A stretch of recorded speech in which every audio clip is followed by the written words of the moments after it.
Baik, Bismillahirrahmanirrahim. Assalamualaikum warahmatullahi wabarakatuh. Waalaikumsalam warahmatullahi wabarakatuh. Assalamualaikum. Waalaikumsalam warahmatullahi wabarakatuh. Selamat malam, salam sejahtera untuk kita semuanya. Kita kuliah istimewa malam ini karena tidak sesuai dengan jadwal, tapi kita akan manfaatkan waktu, kesempatan untuk mengisi kekosongan perkuliahan yang satu kali kita sempat lewatkan. Baik ya, kita materi malam ini adalah tentang balance scorecard ya, tentang balance scorecard. Mungkin di antara mahasiswa sudah ada yang pernah mendengar balance scorecard ya, BSC. Tapi ada juga mungkin yang baru mendengar gitu ya. Eh, balance scorecard ini apa gitu ya. Ini adalah suatu salah satu dari alat strategis yang digunakan oleh banyak perusahaan saat ini untuk menyusun suatu rencana perusahaan, ya rencana bisnis perusahaan. Nah, rencana bisnis perusahaan ini kan tekniknya banyak ya. Ada yang menggunakan analisis SWOT, seperti yang kemarin sudah kita bahas gitu. Nah, ini eh, antara lain dari strategi yang sekarang lebih banyak digunakan oleh perusahaan-perusahaan gitu ya. Kenapa? Karena balance scorecard ini lebih rasional, logik gitu ya, sistematis, terstruktur, dan bisa terukur ya, terukur. Capaian-capaian itu bisa diukur dengan menggunakan namanya KPI. Ada Key Performance Indicator ya, ada indikator-indikator pencapaian dari achievement atau prestasi atau output yang dihasilkan dari suatu proses kegiatan dalam merealisasikan rencana bisnis ya di perusahaan. Ini strategi ini eh, sebetulnya sudah cukup lama ya, sudah cukup lama dan diinisiasi oleh dua orang yang namanya Robert Robert Kaplan dan David Norton ya. Dua orang ini cukup populer karena mengenalkan alat eh, yang digunakan oleh perusahaan untuk dijadikan sebagai guidance atau pedoman dalam mencapai atau menjalankan rencana kerja atau bisnisnya. Kalau dilihat dari sejarah munculnya ini di tahun 90-an ya, mungkin kalian belum sempat lahir ya di tahun ini. Jadi tahun 90-an dan kemudian berkembang terus dimuat dalam berbagai jurnal internasional, diterbitkan di Harvard Business Review, salah satu dari jurnal terkemuka di bisnis ya internasional. Kemudian juga digunakan atau dipakai oleh berbagai perusahaan-perusahaan kelas dunia sehingga namanya cukup melambung ya, dua orang ini yaitu Kaplan dan Norton karena menjadi konsultan untuk banyak perusahaan. Lalu kemudian di bukunya diterbitkan lalu diterjemahkan dalam berbagai bahasa di dunia termasuk bahasa Indonesia. Jadi kalau kalian mau cari buku Balance Scorecard di Gramedia ada versi bahasa Indonesia ya. Oke, ini orangnya, dua orang ini yaitu Robert Kaplan dan David Norton ya. Jadi cukup populer karena tadi seperti yang kita ceritakan dia menulis berbagai studi dan research, lalu kemudian hasilnya didiseminasi atau digunakan di beberapa perusahaan. Ya. Sambil saya cek ya, masih bisa terdengar suara saya? Masih, Prof, masih. Masih Pak, masih aman Pak, Aman ya. lancar. Oke, Oke, good. Makasih. Mungkin Mas Faris dibantu dulu ya, di mute dulu. Kecuali mau tanya boleh ya. Kalau mau tanya boleh di raise hand. Mas Muri masih aktif, Mas Muri? Halo, halo, Mas Ya, Murianto. Prof, lagi nyari ini, Prof. Nyari yang Masih ada suaranya, Prof. Ya, itu Mas Faris, ya Mas Faris Kaukibi yang terbuka suaranya. Sudah, Prof. Sudah. Oke.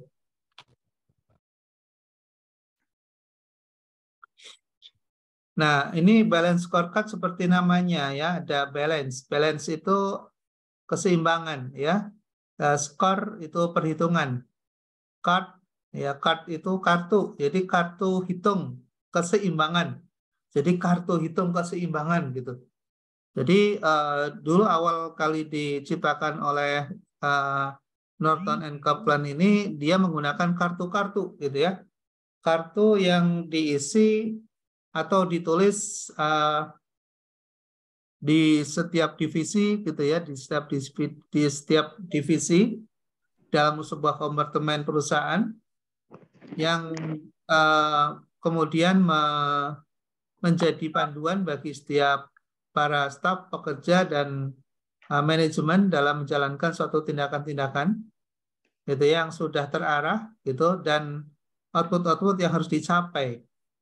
Jadi awalnya misalnya kita akan bekerja bulan ini gitu ya, nanti ada sebuah kartu, ya ada kartu yang di situ ada guidance atau panduan apa yang harus dilakukan gitu ya. Jadi alih-alih strategi membuat panduan dalam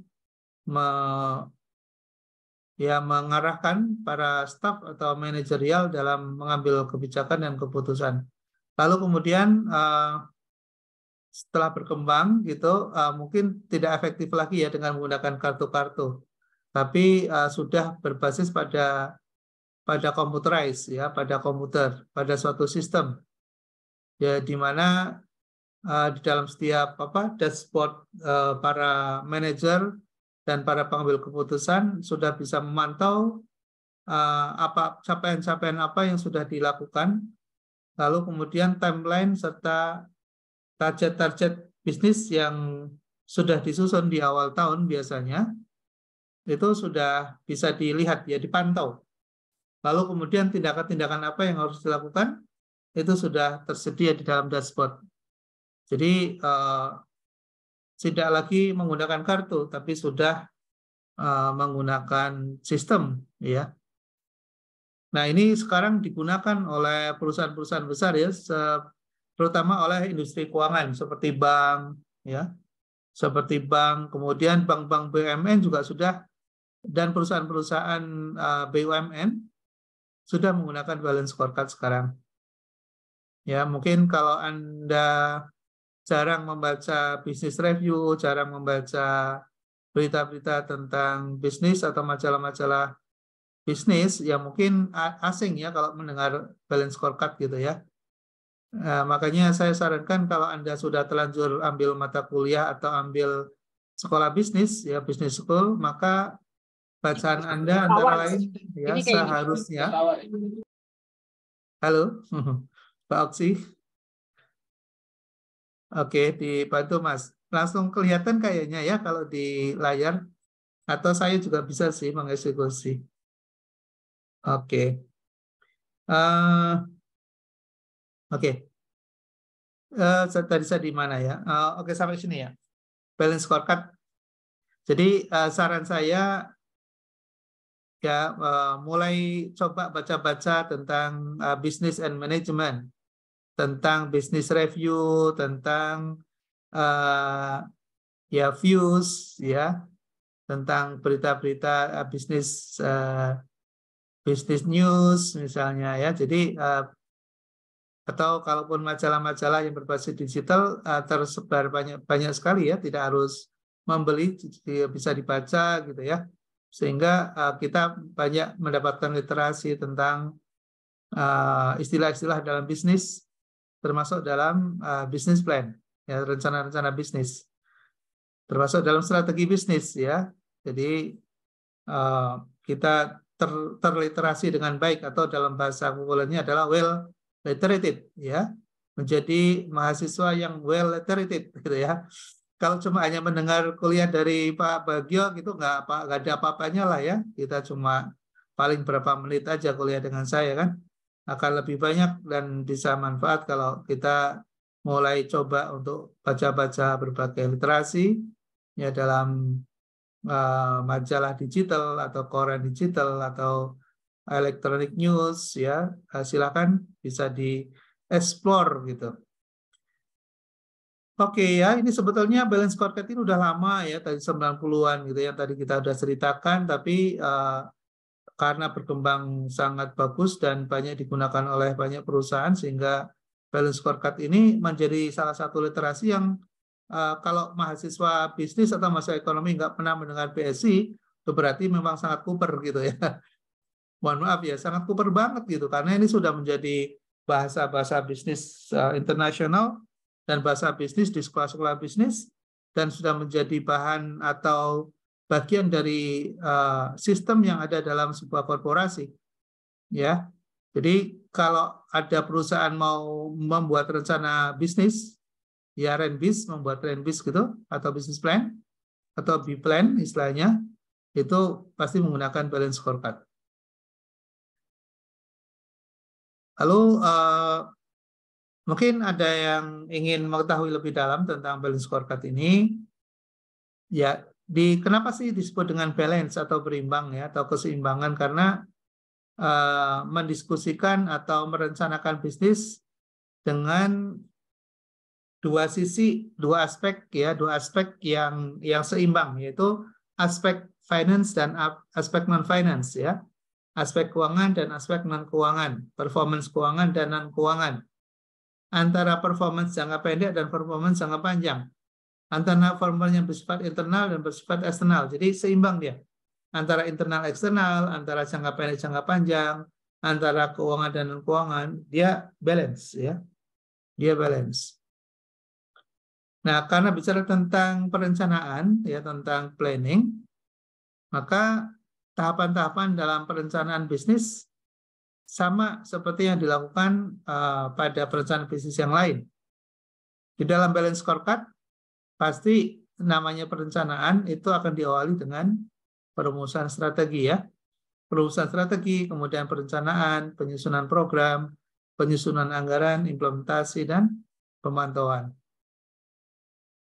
Oke ya, kalau kita lihat di sini informasi mengenai sejarah dari proses perencanaan bisnis ini dalam membangun sebuah strategi, dia selalu diawali dengan merumuskan. Nah, perumusan strategi itu berisi tentang apa? Berisi tentang visi dan misi. Nanti kita akan lihat, lalu kemudian diturunkan menjadi perencanaan strategik, lalu dibuat program, lalu disusun anggaran, lalu kemudian baru dijalankan. Jadi menjalankan suatu rencana itu karena sudah tersusun dengan baik langkah-langkah dan kegiatan apa yang akan dilakukan di masa yang akan datang, lalu kemudian diiringi dengan budget, ya, diiringi dengan anggaran. Diiringi dengan anggaran, baru kemudian dijalankan, ya, diaktualisasi atau diimplementasikan.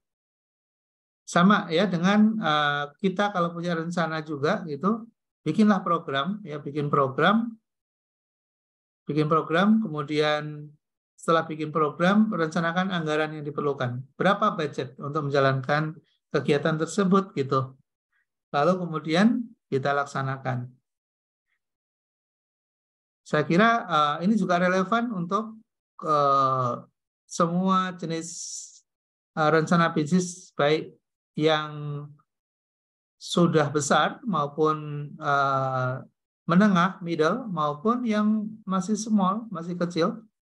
Jadi bahkan dalam aspek personality ya, personal line, personal plan gitu ya, personal plan juga masih relevan. Jadi kalau misalnya kita mau bikin rencana, buatlah program ya, buat visi misi dulu, kemudian bikin program gitu, lalu kemudian susun anggaran.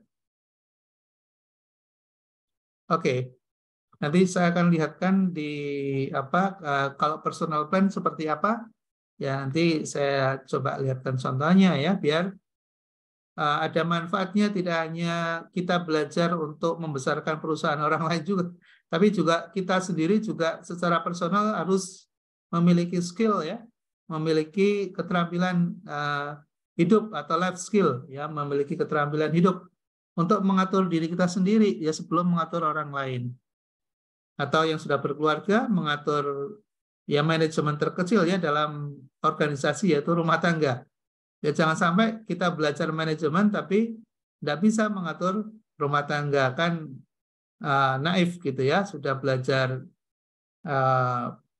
sampai sarjana gitu ya, untuk mengelola pribadi sulit apalagi mengelola keluarga. Jadi manfaatkanlah segala pengetahuan yang ada ya untuk menguatkan diri sendiri dulu. Ini saya tekan stressing saya. Kuatkan diri sendiri dulu ya sebelum menguatkan orang lain, sebelum menguatkan perusahaan gitu. Jadi diri kita harus sudah terlatih, sudah well knowledge, well literated gitu ya untuk menyongsong masa depan yang lebih baik. Oke, itu message saya ya di dalam materi kita ini. Saya lanjut dulu ya, saya lanjut dulu. Ya, nah di dalam penyusunan manajemen strategik ya atau perencanaan strategis, seperti yang tadi sudah dijelaskan, ya di dalam pengembangannya ternyata analisis yang sudah kita pelajari sebelumnya yaitu SWOT itu juga digunakan ya. Jadi sebelum menyusun balance scorecard itu ada materi atau bahan yang sudah dianalisis terlebih dahulu dengan menggunakan analisis SWOT. Jadi analisis SWOT tetap bermanfaat ya dari yang sudah kita pelajari sebelumnya, yaitu tentang strength, weakness, opportunity, and threat. Lalu setelah kita memiliki bahan atau materi tentang SWOT, kita gunakan untuk menyusun kerangka balance scorecard ya. Jadi kita kan sudah tahu tentang kekuatan kita, kelemahan kita gitu ya. Kemudian tentang adanya peluang apa, lalu ancaman apa yang sedang kita hadapi, baru kemudian kita menyusun rencana strategik, menyusun program, action plan, anggaran, implementasi, dan monitoring. Oke, berikutnya adalah tentang balance atau seimbang dalam hal apa ya. Ada berbagai perspektif, ada outcomes dan KPI, ada Key Performance Index, ada perspektif internal dan eksternal, ada informasi kualitas dan kuantitas, ada jumlah indikator yang terbatas. Itu kurang lebihnya ruang lingkupnya seperti itu. Jadi balance dalam hal perspektifnya kita balance ya, dalam sudut pandangnya seimbang ya di dalam memahami dan mempersiapkan rencana bisnis itu multidimensi ya. Jadi dari perspektif finance, dari perspektif SDM, human resources gitu ya. Kemudian ada perspektif operation and production, kemudian ada perspektif finance dan marketing. Jadi lengkap ya, perspektifnya lengkap gitu. Lalu ada outcome dan KPI ya. Outcome itu hasil dari suatu kegiatan namanya outcome. Lalu kemudian ada indikatornya. Kalau ada hasilnya kemudian diukur gitu ya. Diukur sukses apa enggak sih gitu ya. Tercapai apa enggak sih? Nah, itu ada KPI-nya. Apa yang perlu diukur gitu ya. Ukurannya menggunakan apa? Lalu kemudian kita bisa nilai ya, bisa kita assess apakah tercapai atau tidak. Ya. Oke, lalu ada suatu isu ya di mana ada dua sisi yang agak sedikit berbeda antara perusahaan swasta dengan perusahaan milik pemerintah. Ya, kalau perusahaan milik swasta pasti yang menjadi orientasi utamanya adalah laba ya, profit. Tapi kalau perusahaan yang berbasis pada kepemilikan pemerintah atau government atau disebut dengan sektor publik, maka yang menjadi ukuran keberhasilannya adalah dari sisi apa? Manfaat ya. Dari sisi manfaat. Nah, di situ ada sedikit perbedaan, namun secara keseluruhan sebetulnya indikator-indikator yang digunakan terutama untuk financial performance itu relatively sama, ya. Oke.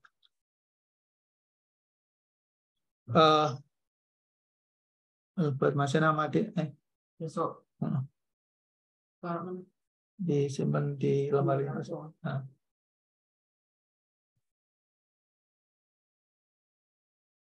Oke. Ini sambil jalan, kalaupun ada yang mau tanya, boleh ya. Jadi kalau ada yang ingin ditanyakan, boleh. Bisa boleh raise hand. Biasa lanjut ya, sambil lanjut. Nah ini kita bisa baca nih ada suatu skema ya, skema apa bedanya antara perusahaan private dengan perusahaan publik. Kalau private atau swasta, maka ukurannya udah jelas ya. Jadi sangat simpel bahwa perusahaan secara keuangan ingin sehat gitu ya. Kemudian didukung oleh customer sebagai atau pelanggan yang akan menghidupkan perusahaan dan menghasilkan pendapatan oleh perusahaan, maka dikasih logo apa ini? Dolar ya. Jadi dari customer inilah perusahaan akan mendapatkan laba. Nah, customer nanti akan dilayani oleh suatu bisnis proses. Jadi bisnis proses yang dilakukan oleh perusahaan akan menghasilkan jasa atau produk yang bisa melayani customer dan customer kemudian membayar ke perusahaan. Yang menjadi sebuah pendapatan bagi perusahaan. Nah ini akan berjalan terus gitu melalui sebuah proses yang namanya learning and growth ya. Jadi perusahaan atau organisasi akan bisa bertumbuh kalau dia mau belajar terus.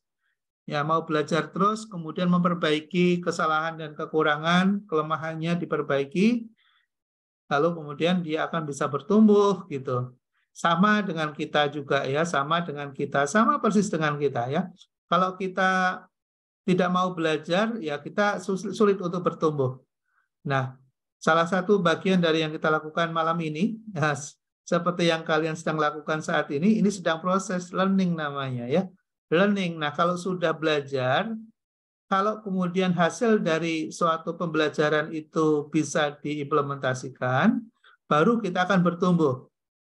Tapi kalau kita belajar gitu ya, tapi tidak bisa kita aplikasikan, maka tidak akan bisa bertumbuh. Ingat itu. Jadi kita belajar apapun gitu ya, kalau kita nggak laksanakan dan praktekkan, maka tidak akan berdampak. Tidak akan berdampak apapun terhadap diri kita maupun organisasi kita. Ya, jadi kalau kita belajar, maka pelajarilah dengan serius dan sungguh-sungguh, lalu kemudian praktekkan, maka baru akan punya dampak ya, dan kita akan bertumbuh. Ya, ya sama dengan bagi mahasiswa yang sudah punya keluarga gitu ya. Dalam satu keluarga itu harus saling belajar satu dengan yang lain gitu. Harus saling belajar, kemudian saling memahami, kemudian lakukan perubahan-perubahan ke arah perbaikan gitu ya, ke arah perbaikan. Nah, nanti akan tumbuh ya, keluarga akan tumbuh gitu ya. Tapi kalau tidak punya konsep, tidak pernah belajar tentang misalnya parenting gitu ya. Ini saya tekankan karena Anda masih muda, jadi jangan sampai terlambat ya belajar tentang parenting, menjadi orang tua ya. Jadi selain kita memikirkan diri sendiri dan memikirkan perusahaan orang lain, pikirkan juga keluarga kita nanti, ya. Jangan sampai karir kita sukses tapi keluarga hancur, gitu ya.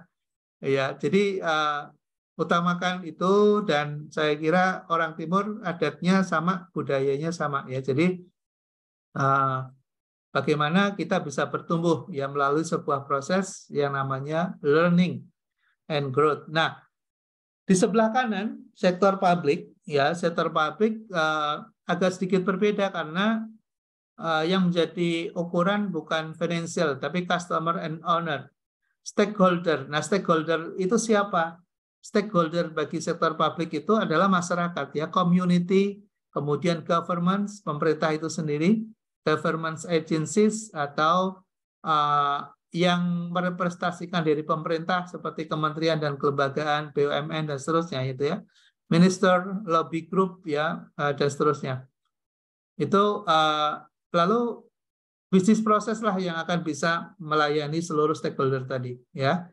Jadi hampir sama gitu ya, tapi kalau di dalam sektor publik yang menjadi outputnya adalah customer and owners, ya. Nah, lalu kemudian tetap kalau dia ingin bisa sustain jangka panjang, maka harus tetap belajar dan bertumbuh. Ya, ada learning and growth, ya. Kemudian dibantu dengan budget, ya, dengan budget. Jadi kalau pemerintah dia dibatasi dengan adanya budget, ya. Constraint-nya adalah budget. Oke ya, mungkin kalau ada yang bertanya ini maksudnya apa nanti lah ya. Tapi kalaupun ada pertanyaan boleh, ya. Tapi kalau udah jelas, alhamdulillah sudah jelas ya. Oke, balancing, ya, balancing. Nah ini balance-nya dalam hal apa tadi sudah dijelaskan di awal. Misalnya finance and non-finance, ya, result and cost long term. Kemudian short term menjadi long term. Eksternal dan internal, jadi seimbang dia antara internal eksternal, kemudian jangka pendek jangka panjang, kemudian hasil dan sebab, keuangan dan non keuangan, gitu ya. Nah prosesnya gimana sih? Prosesnya dan kemudian KPI-nya apa, gitu ya? KPI-nya apa? Ada 4 faktor di dalam balance scorecard, yaitu faktor customer, faktor internal business atau business process, kemudian faktor growth and learning, dan faktor financial. Apa yang dimaksud dengan customer? Customer, how do customer see us? Jadi yang menjadi kata kuncinya adalah bagaimana pelanggan melihat kita. Artinya produk kita, jasa kita itu akan menjadi pertimbangan utama bagi customer untuk dia mau loyal atau tidak ya membeli produk kita.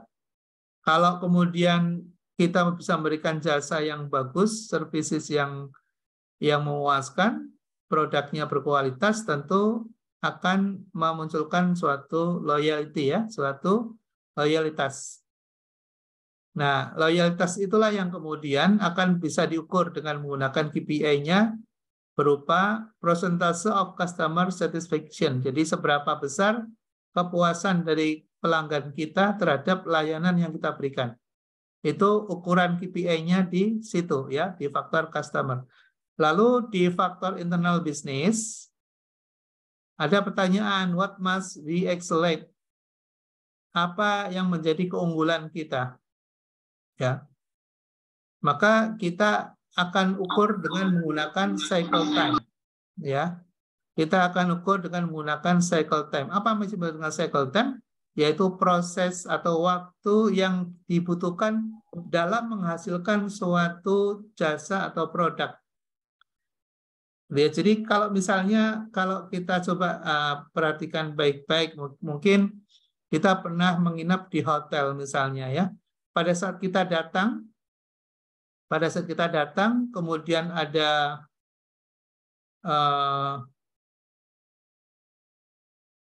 pada saat kita datang, lalu kemudian ada petugas customer service yang melayani, ya kemudian kita ada proses untuk misalnya registrasi sampai kemudian kita masuk ke dalam kamar gitu, ada SLA mereka ya. Ada SLA, bahkan kemudian sampai di kamar nanti akan ditanyakan apakah ada yang kurang, apakah ada yang perlu ditanyakan dan sebagainya ya, sampai welcome drink ya, dan kemudian selesai kemudian ada evaluasi ya, di mana mungkin kita ada keluhan, complaints ya, sampai kemudian mereka memastikan bahwa kita tidak ada keluhan bisa terhandling dengan baik gitu ya, dan kemudian kita puas, dan pada saatnya ketika kita akan bepergian maka hotel itu akan menjadi rujukan ya, menjadi rujukan kita. Jadi di situ internal bisnis akan menentukan ya, dari sisi waktunya, kemudian proses yang dijalankan dan sebagainya. Itu menjadi indikator KPI-nya adalah cycle time. Jadi waktu yang dibutuhkan untuk memberikan pelayanan itu optimal. Lalu kemudian yang ketiga adalah growth and learning. Ya, ada pertanyaan, can we continue to improve and create value? Dapatkah kita melanjutkan untuk bisa mengembangkan dan menciptakan nilai? Seperti yang tadi kita ceritakan ya, apakah kita bisa menciptakan dan mengembangkan value kita gitu? Ya seperti sekarang nih, kita belajar nih. Saya nggak tahu juga ya apakah kalian mendengarkan saya atau tidak, gitu ya. Benar, Pak. Oh mendengarkan, alhamdulillah, alhamdulillah. Masih Prof, masih. Good. Masih, Pak. Thanks, makasih. Nah, ini kembali nih kepada kita. Kalau kita ingin bertumbuh, maka open mind. Kita harus membuka diri dan membuka pikiran kita untuk bisa menyerap hal-hal yang baik, ya hal-hal yang baik gitu. Lalu kemudian hal-hal yang baik yang kita serap itu jangan kemudian berhenti sampai di pikiran saja. Kalau itu baik, maka do it, ya, maka lakukan, ya. Lakukan gitu. Lakukan. Nah, dari kita melakukan itu maka akan muncul suatu perubahan, change, ya, akan muncul suatu perubahan. Nah, kalau kita bisa merubah diri kita, maka harapan untuk menjadi lebih baik ke depan akan menjadi terbuka. Ya, akan menjadi terbuka. Terbuka dalam banyak hal, gitu ya. Terbuka dalam hal kesempatan, dalam mendapatkan akses pekerjaan, dalam meningkatkan karir, dalam mendapatkan kesejahteraan, dalam mendapatkan jodoh, gitu ya. Itu penting juga, gitu ya. Karena apa artinya ya sukses karir gitu ya, tapi kemudian tidak dapatkan pasangan gitu ya, wah itu sangat memprihatinkan ya. Jadi hal yang sangat dimensional itu kita mesti harus bisa mengubah diri kita melalui awal kali yang bisa kita lakukan adalah dari proses pembelajaran tadi ya, kita belajar kemudian open mind. Kemudian kita serap, lalu kemudian kita action do it. Yang kita lakukan, maka akan ada perubahan, dan perubahan itu nanti akan membuka kesempatan kepada kita, akan menjadi lebih baik ke depan. Oke ya, kemudian terakhir adalah financial. Ya, financial. Nah, perusahaan menurut Kaplan and Norton ini adalah ujungnya adalah financial.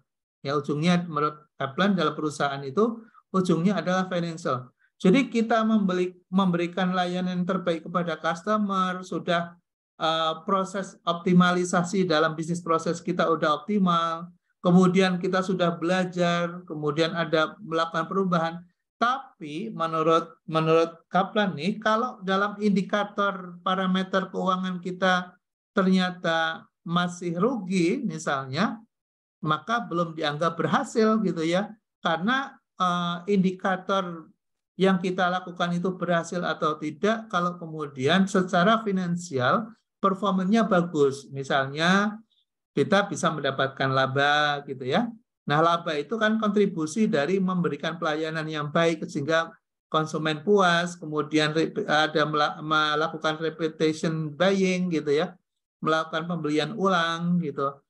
Ya, kemudian mereka bisa ikut share tentang good news ya, tentang berita baik ya dari mereka untuk mereka share to community ya, ke masyarakat gitu ya, dan kemudian secara masif dan akumulatif maka bisnis kita akan bergerak dan pastinya menghasilkan revenue yang bagus ya.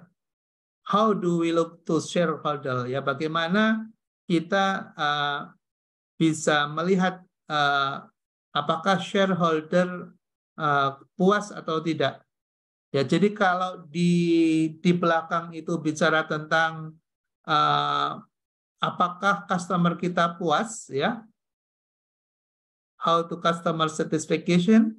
Kemudian kalau di belakang maka kita akan lihat dari sisi aspek keuangan, yaitu yang dilihat oleh si pemilik perusahaan, gitu ya. Jadi dua sisi ini akan menjadi corong atau indikator apakah bisnis kita itu berhasil atau tidak.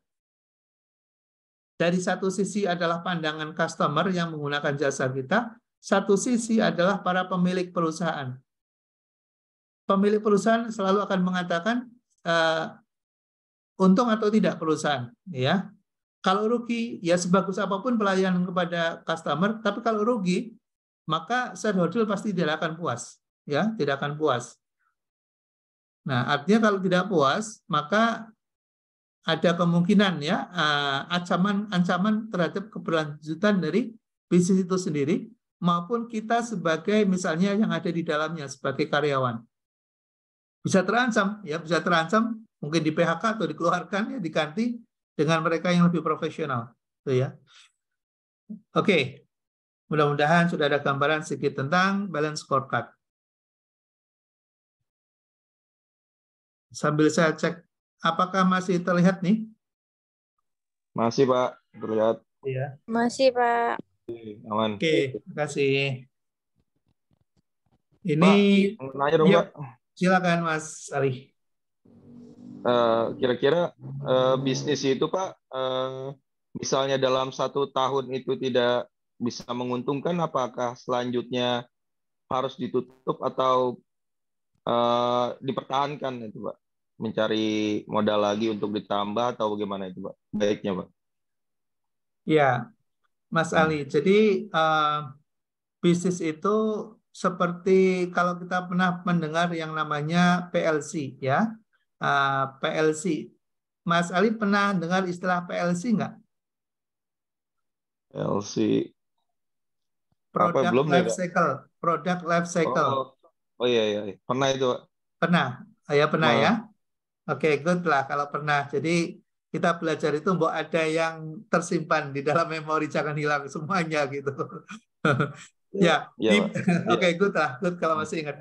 Jadi PLC itu kan ada 4 tahapan ya Mas, ada 4 tahapan. Jadi dari mulai growth ya perkenalan, ya, kemudian pertumbuhan, ya, pertumbuhan naik, itu kemudian apa? Matang ya, matang maturity, matang, kemudian dia akan decline, Iya. Nah, semua bisnis itu mengalami hal yang sama Mas, semua bisnis akan mengalami hal yang sama.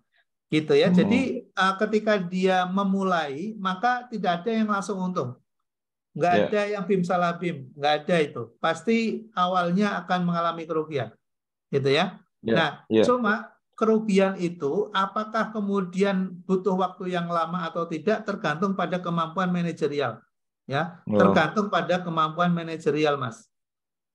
Jadi dia berada di bottom line, ya, ketika di bottom line itu kan dia rugi nih, ya, sampai menembus BEP ya, sampai menembus BEP. Nah, ketika sudah menembus BEP, dia mestinya akan growth, ya, ya, sehingga dia akan sudah mulai landing ya, landing, dia akan mulai take off, ya, take off, dan kemudian di situ tinggal kita bisa menjaga dalam waktu yang seberapa lama untuk menjaga kematangan nanti. Nah, di situ kita butuh inovasi-inovasi untuk mempertahankan agar dia berada di posisi settle. Jangan sampai kemudian decline dan kemudian hilang. Gitu ya. Nah, kalau tadi pertanyaan Mas Ali, kalau kemudian mengalami kerugian, apakah... Nah, begini Mas Ali, bedanya, mohon maaf nih ya, bedanya bisnis yang well literated dan well knowledge, maka dia mengendalikan bisnis itu berbasis ya pada suatu panduan roadmap, ya, roadmap. Jadi berbisnis itu harus ada roadmap-nya, sehingga dia tahu persis saya sedang berada di mana. Saya sedang berada di bawah, berarti saya akan apa yang harus saya lakukan, kemudian dia akan bisa tumbuh naik. Ya, nah, tapi kalau dia bisnis hanya sekedar as usual, hanya sekedar menjalankan saja, ya, menjalankan saja, maka akan sulit diprediksi kapan saya akan bisa mentas, kapan saya akan bisa kemudian pada posisi aman, kemudian saya akan bisa bertumbuh gitu. Nah, biasanya UKM, usaha mikro dan kecil, UMK ya, Iya. UMK, Iya. itu tidak punya konsep, ya, tidak punya konsep. Jadi dia hanya Iya. bisnis itu hanya sebagai sebuah pekerjaan. Jadi bisnis sebagai sebuah pekerjaan, bukan Iya. bisnis itu sebagai sebuah perjalanan, journey. Beda, ya. Iya. Kalau bisnis sebagai pekerjaan, maka ia akan selesai pada saat dia menyelesaikan pekerjaan itu, gitu. Tapi kalau bisnis is journey, maka seperti perjalanan. Perjalanan itu kan ada tujuannya, Mas. Ya. Ya, betul. Jadi kalau misalnya Mas Ali dari Depok misalnya mau ke Jawa Timur, Jawa Timurnya kita tentukan di Surabaya misalnya, maka bisa mengukur saya sedang berjalan berada di posisi mana. Apakah sedang berada sudah sampai Cirebon, apakah sudah sampai Semarang, gitu ya. Itu bisa diukur, itu. Nah, kita di sekolah bisnis itu kita mestinya mendapatkan pelajaran tentang itu, ya, mendapatkan pelajaran tentang itu, dan kita bisa mengukur, ya, kita bisa mengukur. Oke ya, Mas Ali ya, sudah ada sedikit gambaran lah bahwa Mas Ali kalau memang serius mau berbisnis, gitu ya, mau berbisnis, knowledge-nya harus cukup, ya, pengetahuannya harus cukup. Jangan berhenti untuk belajar, jangan berhenti untuk belajar sampai pada business skill, ya, keterampilan bisnis, ya, keterampilan berbisnis. Nah, keterampilan berbisnis itu antara lain adalah business plan, menyusun rencana bisnis, ya, menyusun rencana bisnis. Jadi kalau kita berbisnis tanpa memiliki rencana bisnis, ya menjadi pekerjaan tadi, Mas. Jadi Mas Ali itu hanya bekerja saja, bekerja misalnya saya beli peralatan alat kesehatan Alkes, kemudian saya jual, gitu ya. Tapi tidak ada orientasi, hanya jualan saja, menjadi pekerjaan, gitu. Ya nanti Mas Ali, mohon maaf, akan berjalan di tempat, ya, akan berjalan di tempat. Gitu. Tapi kalau Mas Ali punya konsep, Mas Ali punya rencana bisnis, maka Mas Ali akan bisa mengetahui saya itu sebenarnya sampai di mana, lalu apa yang harus saya lakukan, ya, apa yang harus saya lakukan, gitu. Ya, sebagai contoh sederhana misalnya, kalau bisnis dianggap sebagai suatu pekerjaan, maka dia biasanya mohon maaf, gitu ya, biasanya dia close mind, ya, close mind, dia tertutup, ya, dia tertutup. Artinya tertutup itu apa? Contoh misalnya dalam hal kepemilikan, dalam hal misalnya akses pasar, dalam hal akses permodalan, itu tertutup.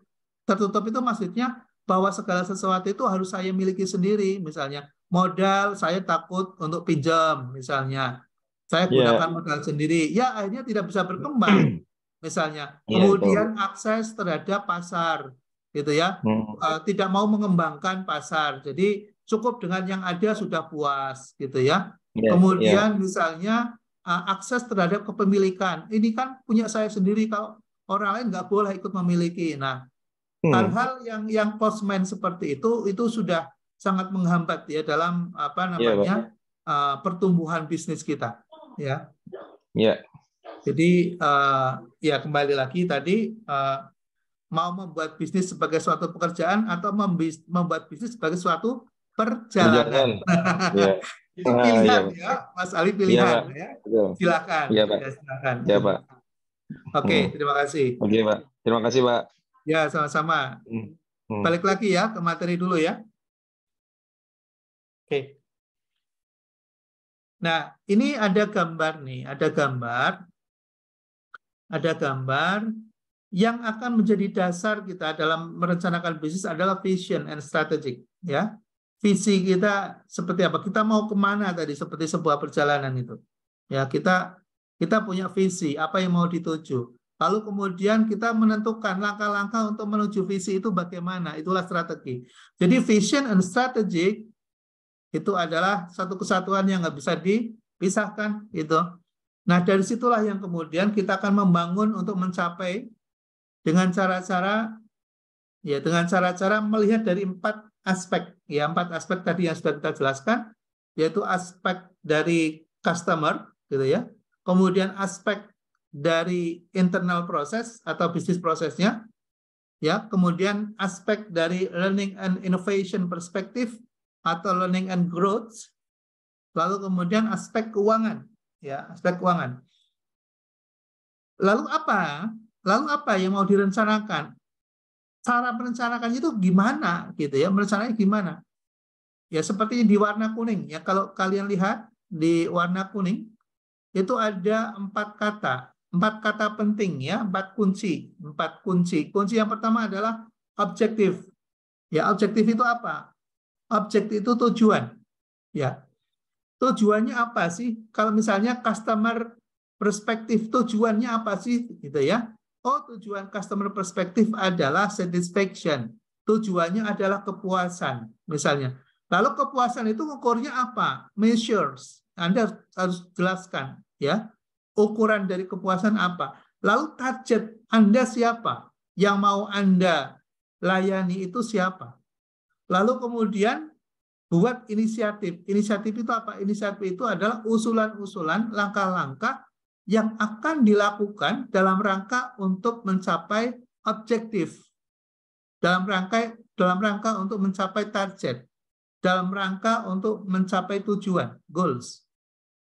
Itu namanya inisiatif, ya. Jadi ada 4, ya, ada 4.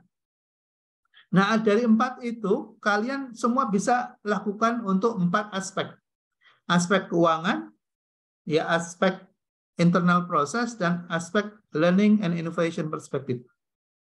Oke. Berikutnya, kita bisa juga memahami tentang balance scorecard ini dari suatu gambar ini, ya, gambar ini. Jadi kalau tadi itu diilustrasikan, ya, dalam bentuk gambar seperti ini, ya, untuk memudahkan memahami tentang balance scorecard, gitu ya. Lalu kemudian di bawah ini juga sebuah gambar yang memberikan ilustrasi kepada kita yang sedang belajar tentang balance scorecard. Kita bisa cara berpikirnya boleh dari atas, boleh dari bawah, gitu ya. Silahkan Anda mau berpikir mulai dari bawah atau dari atas dalam mempelajari balance scorecard. Kalau misalnya kita mau berpikir dari atas boleh, ya. Jadi apa sih yang menjadi indikator dari financial adalah ROS, ya. ROS, ya. Nah, kita melihat bahwa ini adalah singkatan, ya. Ada return on capital and equity, ya. Tingkat pengembalian dari modal dan laba, ya. Seberapa sih kita bisa mendapatkan return, ya, return dari modal yang kita tanamkan, kemudian kita bisa dapat laba berapa, gitu. Itu adalah indikator dari perspektif finansial.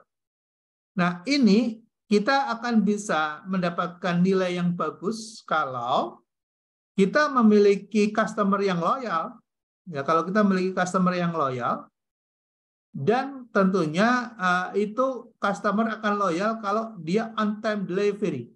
Kalau ternyata apa yang dia dapatkan sesuai dengan ekspektasi yang dia inginkan. Ya, on time delivery. Jadi on time delivery itu tidak hanya diartikan sebagai tepat waktu pengiriman, gitu ya, bukan itu. Tapi yang dimaksud adalah bagaimana terjadi matching antara need and perspective. Need dan ekspektasi, antara kebutuhan dan ekspektasi dengan services, ya, dengan services. Again services. Jadi antara need and perspective, expectation, against-nya adalah services, gitu ya. Oke. Kemudian internal business process, ya, internal business process.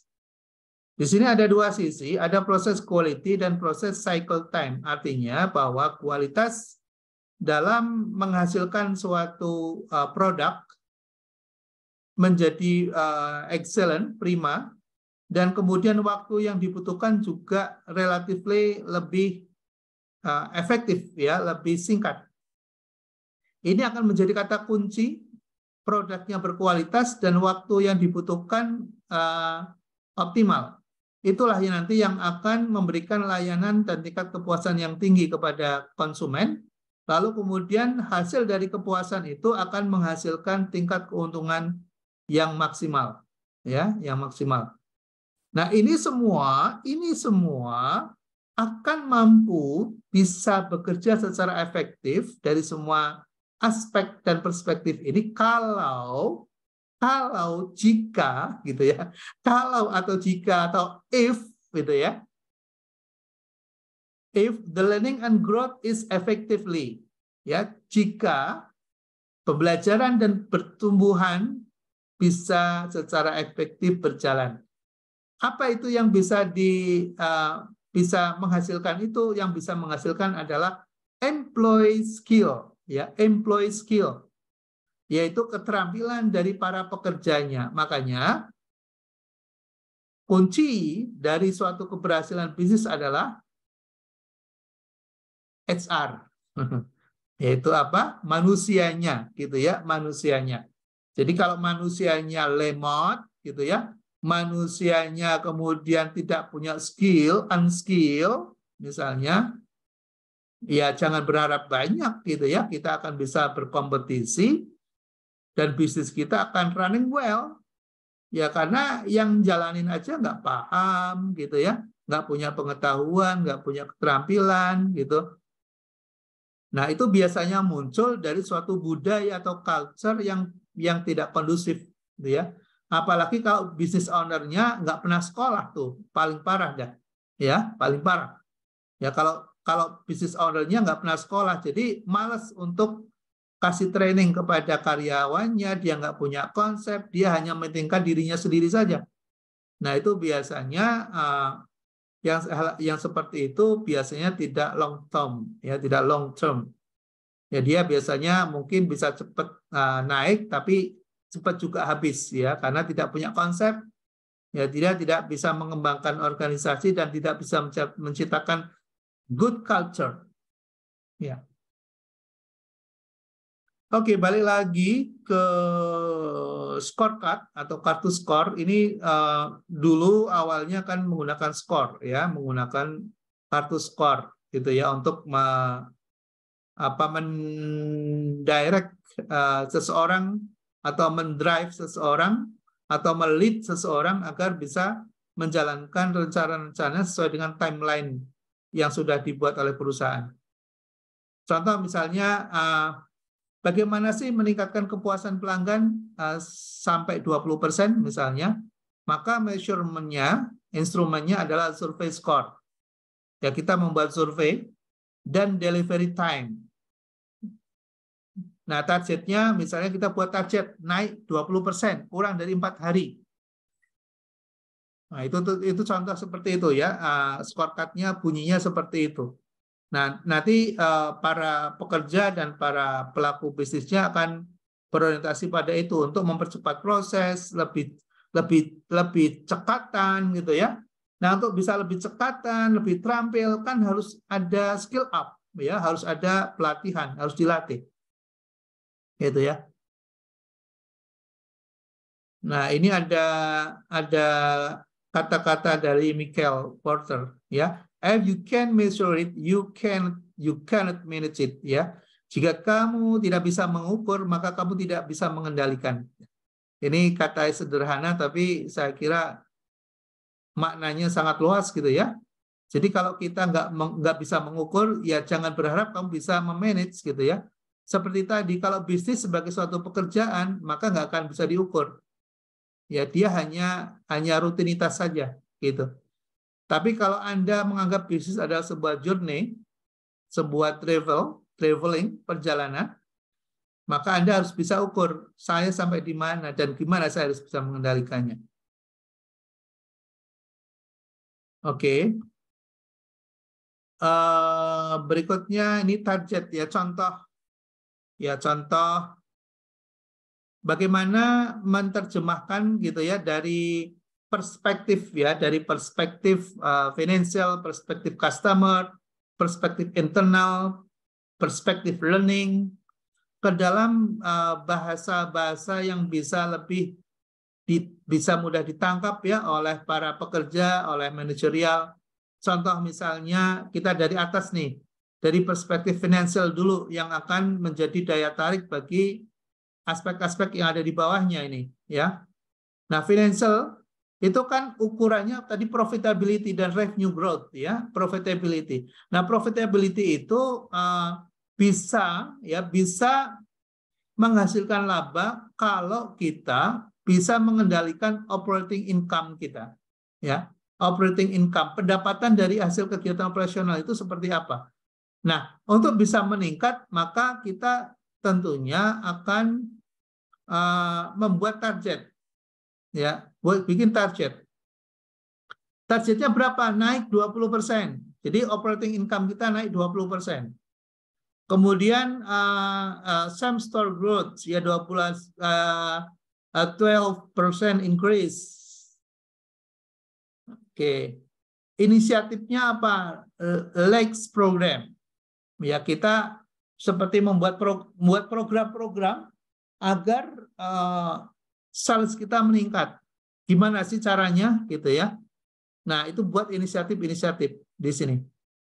Ya, jadi cara menyusun rencana bisnis dengan menggunakan balance scorecard seperti yang kita lihat di gambar ini, sesederhana ini, ya. Jadi buat financial, perspektif financial, lalu kemudian ukurannya apa, lalu targetnya berapa, lalu inisiatif yang mau dilakukan.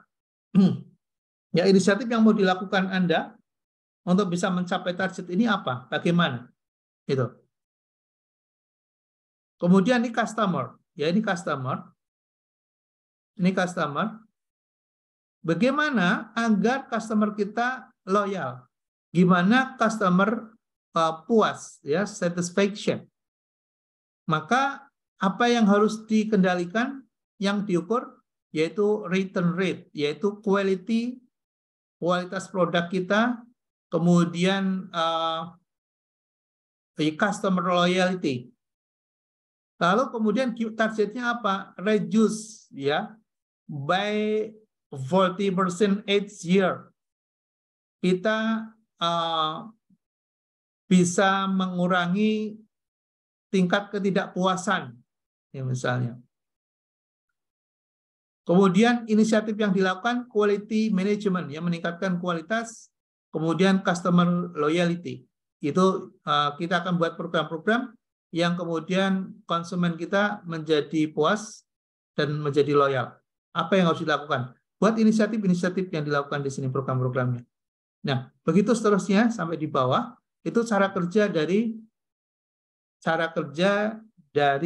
balance scorecard. Ya, cara kerja dari balance scorecard. Oke, jadi ada berapa aspek dalam balance scorecard? Masih ingat? Mas Muri, Mbak Siti, Mas Ali, ada berapa perspektif dalam balance scorecard? Ada 4, Prof. Ada Oke, 4 good, ya, Pak, tadi. Good, ada 4. Yes, right. Ada 4. Apa lagi yang pertama? Iya. Yang pertama yang paling atas? Customer. Yang paling atas financial. Yes, good. Customer. Kedua customer.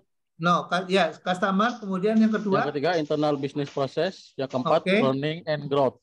Oke, good. Ya, jadi yang akan menarik itu adalah finance performance ya, financial performance. Jadi, terakhir Pak, finance. Ya. No.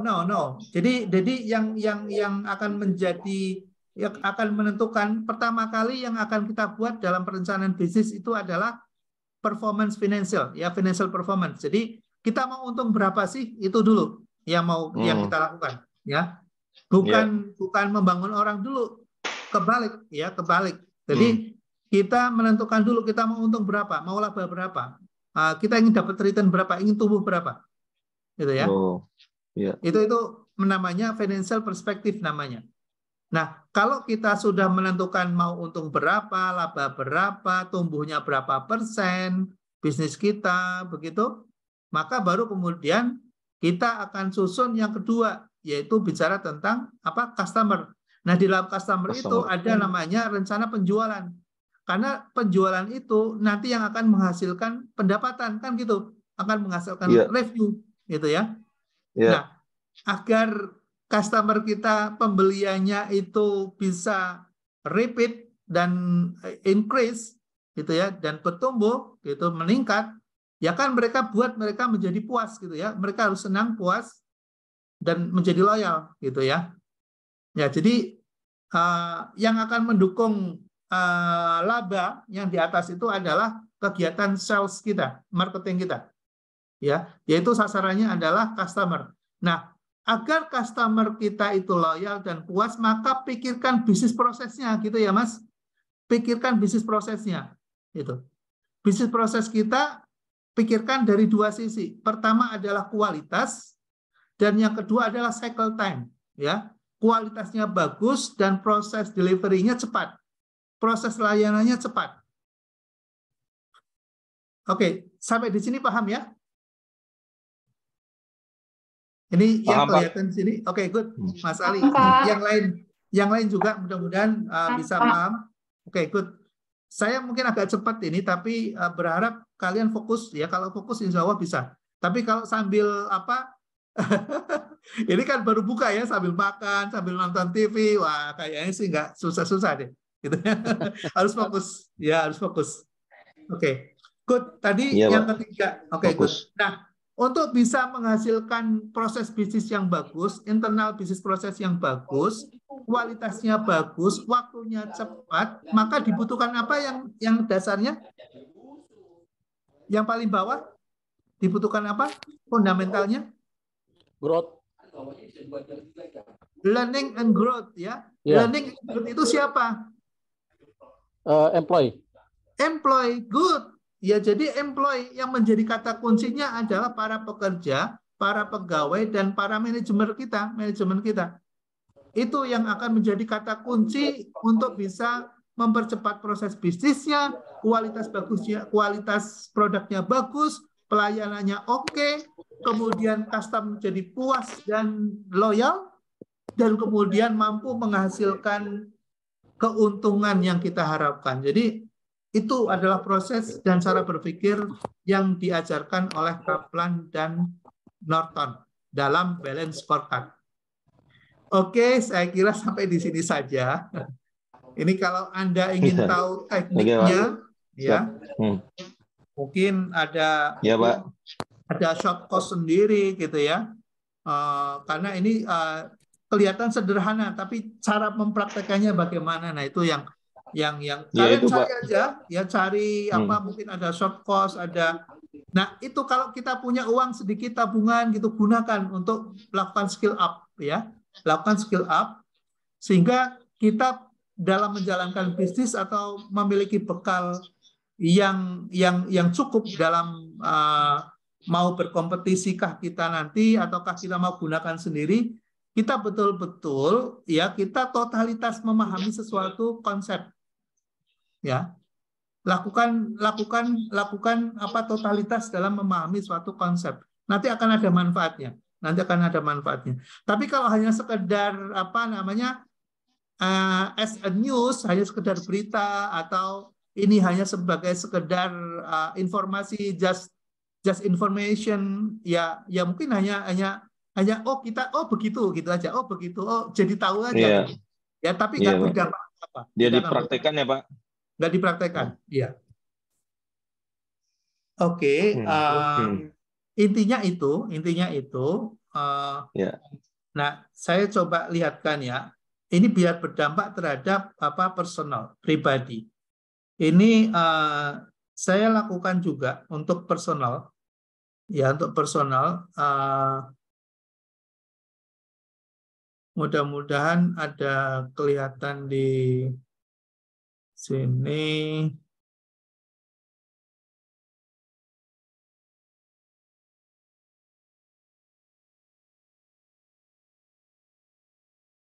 Oke.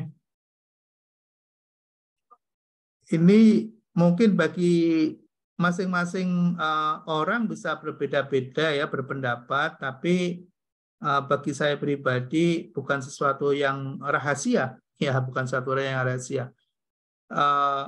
Seperti yang saya lihatkan ini. Ini web saya, kelihatan nggak web saya ini? Kelihatan, Pak. Kelihatan ya? Kelihatan, Pak. Ya. Oke. Oke. Nah, ini saya lihatkan tentang saya. Ini misalnya tentang saya. Tentang saya. Ini ada profile. Ada kurikulum vitae, ada visi misi, gitu ya. Jadi untuk mengikat ini sebenarnya hanya untuk diri saya sendiri, tapi kalaupun orang lain mau lihat nggak ada masalah, gitu ya. Karena bagi saya bukan suatu yang aib atau rahasia, gitu. Karena ini saya akan selalu lihat terus, gitu, visi misi ini. Jadi sama dengan perusahaan, ya. Kita ya, saya, Anda, gitu ya. Nah, ini kan pada hakikatnya adalah entitas yang punya tujuan, hidup, gitu. Punya tujuan hidup, kita punya mission, ya, kita punya mission, dan kita punya program yang harus kita, yang nanti akan memandu kita dalam mencapai visi dan misi kita itu, gitu. Ini saya bukakan, ini saya buka ya, contoh ya. Jadi kalau saya ngajarkan itu, saya berusaha, saya juga lakukan. Jadi sebelum orang lain melakukan, saya lakukan dulu, gitu. Oke, nah ini Anda bisa baca nih, ya. Dan ini mengguidance saya, ya, mengguidance saya. Apa ini guidance-nya? Saya besarkan.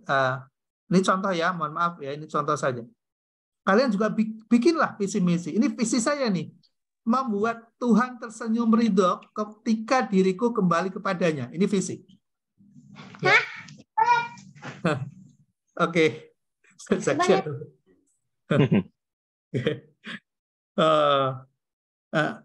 ini bagi saya maknanya terlalu dalam. Ini bagi saya maknanya dalam. Jadi gimana sih ketika kita meninggal, kapanpun, dimanapun, saya dalam kondisi yang prima. Yang prima dalam konteks misalnya kita nggak sedang dalam bermaksiat kepada Tuhan, gitu. Jadi maka itu kita akan jaga dimanapun, ya, tanpa harus dijaga oleh satpam, tanpa dijaga oleh pasangan kita, tanpa dijaga oleh siapapun, gitu, selalu akan jaga itu, gitu ya. Kemudian berkesempatan menatap wajah kekasih, karena ada kekasih saya, gitu, Rasulullah, gitu. Saya ingin bertemu dengan dia, maka dalam kesempatan saya akan selalu berselawat kepada dia, gitu. Saya akan selalu mengingat dia dan selalu mencoba untuk meneladani apa-apa yang baik yang diajarkan olehnya. Sehingga saya ingin melihat suatu saat kekasih, itu kekasih, gitu. Kemudian menjadi jalan orang tua dan keluarga menuju surga Allah Ta'ala.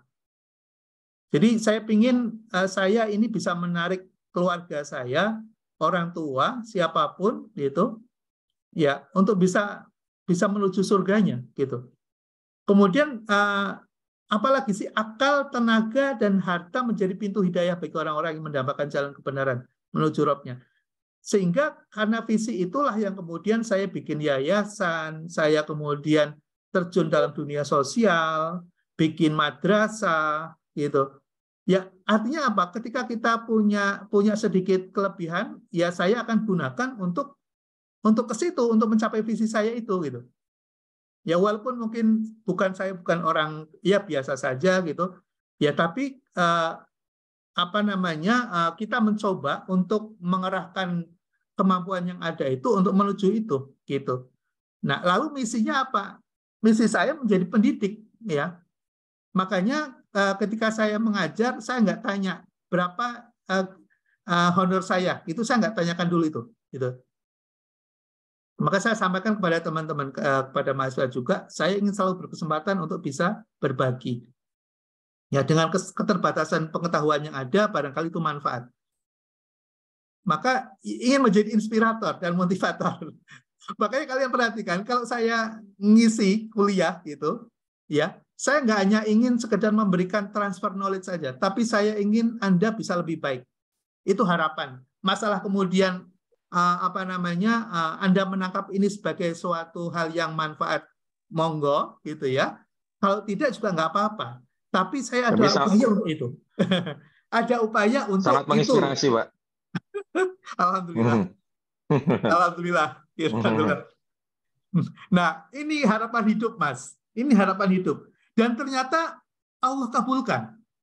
Ini saya tulis ini sejak mahasiswa, Mas. Ya, jadi kalau kalian belum punya seperti ini, belum terlambat. Maksudnya saya mengatakan seperti itu. Saya ingin capai strata tertinggi, yaitu S3 sebelum usia 40 tahun. Alhamdulillah tercapai, Mas.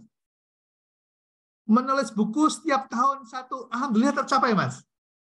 Buku saya sekarang sudah 27 buku yang saya tulis. Masya Allah. Alhamdulillah. Karena Banyak, setiap tahun ada, alhamdulillah. Ya, itu. Nah, rukun Islam kelima sebelum usia, alhamdulillah tercapai. Alhamdulillah. Kemudian menunaikan zakat itu naik terus setiap tahunnya. Alhamdulillah. Dan ternyata ketika kita ingin naik itu, ternyata aset kita bertambah terus. Gitu. Ya, bukan kemudian kita nambah aset kemudian mikirkan zakatnya dulu di depan, karena itu hak Tuhan, ya. Jadi hak Tuhan kita kasih dulu, jangan kemudian menuntut dulu. Ini cara berpikir yang kadang mohon maaf ya, ada yang terbalik gitu. Saya punya aset baru kemudian saya mau zakat gitu. Jadi dulukan dulu, saya mau berzakat dulu berapa, insya Allah akan dikasih jalan itu dengan kemudahan.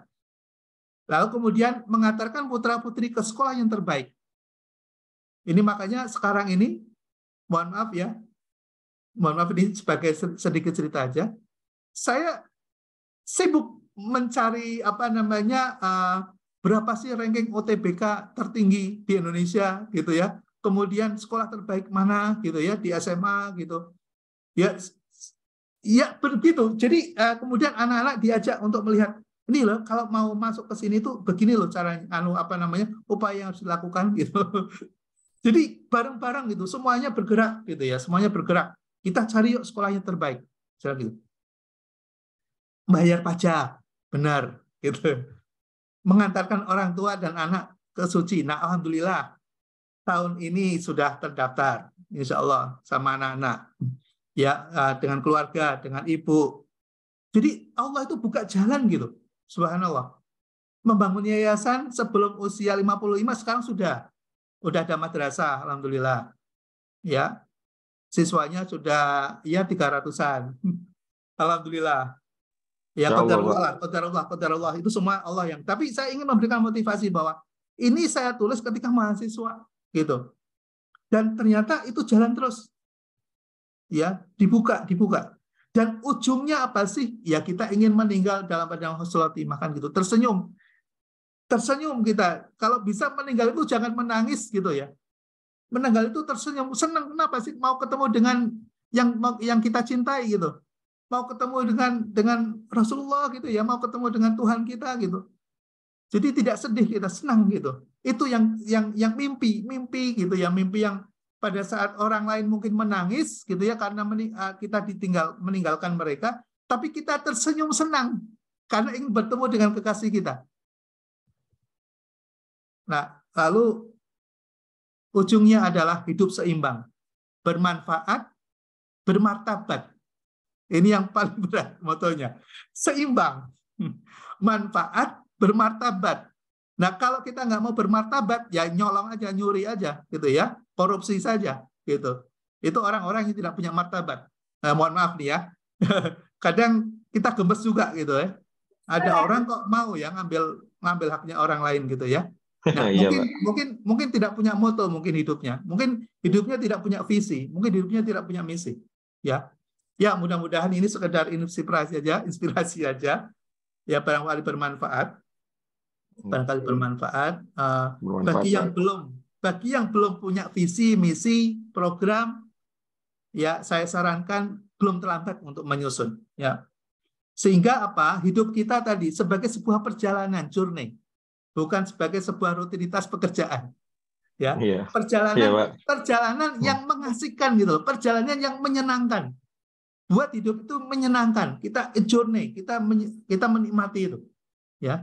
Nah, insya Allah lah itulah yang kita harapkan, ya. Kan doa kita, Rabbana atina fid dunya hasanah wa fil akhirati hasanah wa qina adzabannar. Amin. Terima kasih, mohon maaf ya, ini tanpa bermaksud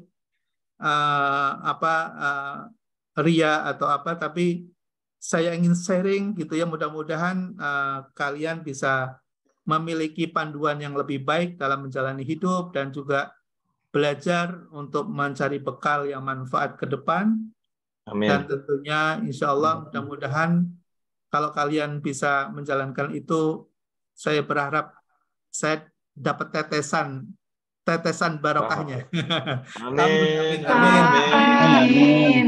Terima kasih. Mohon maaf ya, Ya, sama-sama. selamat lanjut lagi kegiatan yang lain. Mungkin Ya, terima terlalu kasih, Pak. malam nanti mau. Terima kasih, Pak. Terima kasih. Terima kasih. Assalamualaikum warahmatullahi wabarakatuh. Waalaikumsalam warahmatullahi wabarakatuh. Prof. Atas ilmunya, Prof. Mohon izin ya, saya close ya. Terima kasih. Ya, Pak. Terima kasih.